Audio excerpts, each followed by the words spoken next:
In this video, we're going to look at the different types of variable that we can get in data.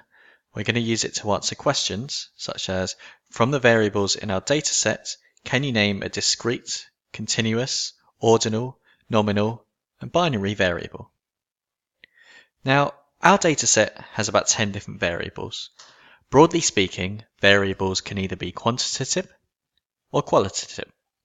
And again, broadly speaking, quantitative variables are ones that can take numerical values, whereas qualitative ones will be worded. Within these, quantitative variables could be either discrete or continuous. A discrete variable is one where all the possible values could be listed, such as shoe size or number of pets, whereas a continuous variable could have an unlimited number of possible values, such as height or weight.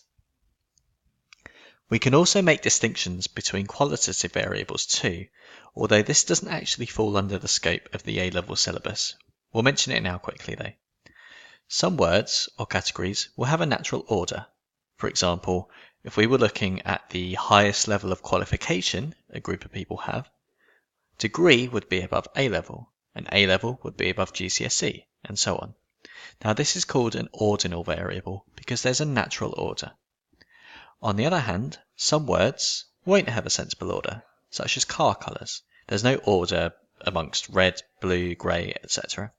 And this is called a nominal or a categorical variable. Finally, and again this isn't defined in the A-level syllabus, but we can also have a binary variable or a flag. Now this is one where the value indicates some kind of yes or no, or has it or doesn't. For example, in a medical trial, a binary variable would indicate whether or not somebody was given a particular drug.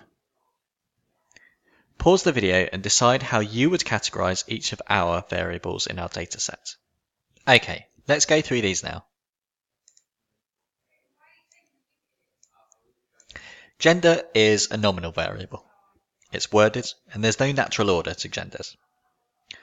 Title, that's also a nominal variable.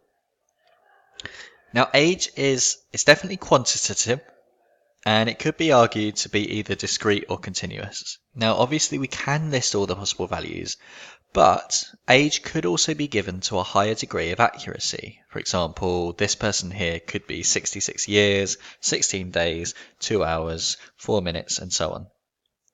So we could always be more specific than what is given here. For that reason, I'd accept both discrete or continuous. Age bands would be ordinal. Whilst there are numbers here, we can't really do calculations on the age bands. For example, what's the average of 56 to 65 and 18 to 25? So we could call it a qualitative variable that has a natural order, ordinal. Reasons, this is nominal. There's no order to these reasons. Motivation level is discrete, it's numerical, and we could do meaningful calculations with these numbers.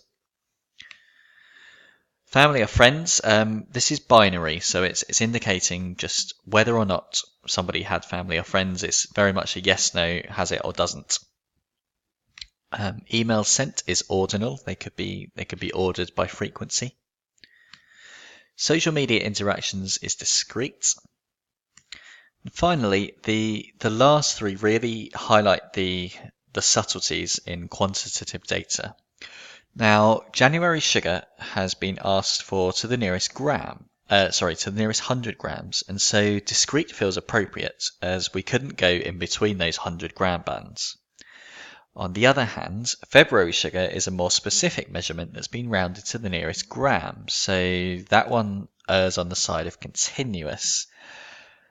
And then sugar reduction is derived from a calculation involving the two, and things get even more confusing.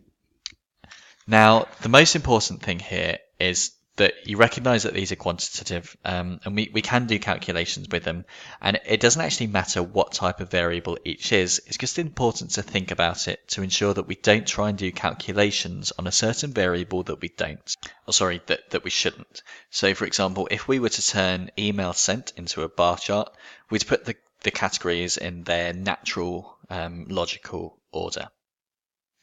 Okay, head on to the next video where there will also be some exercises for you to do.